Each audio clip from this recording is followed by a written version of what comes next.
It started on an ordinary Tuesday morning. I was getting ready for work, the kind of routine that numbs the mind into autopilot.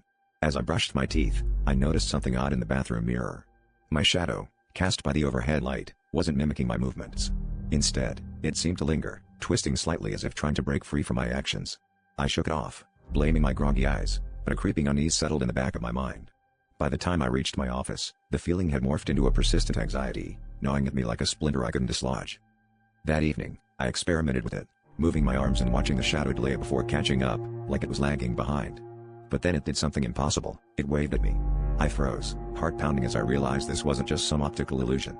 My shadow was alive, aware, and it seemed to be communicating.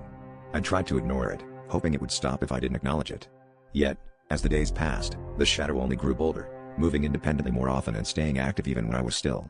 It felt invasive, like a silent observer that knew more about me than anyone should. The real horror began when I noticed it writing on the walls of my bedroom in the dead of night. Inky black scrawls, messages only I could decipher, because they were my secrets, things I had buried deep, things I thought no one knew. It taunted me with memories of my childhood, mistakes I'd made, and the worst moments of my life. Each morning I'd wake up to new reminders of my past, a relentless assault on my sanity. I started losing sleep, dreading the darkness and what revelations awaited me. Desperate, I sought help from a therapist, hoping the sessions would somehow quiet whatever madness had taken root. But the shadow remained, a constant companion that I couldn't escape.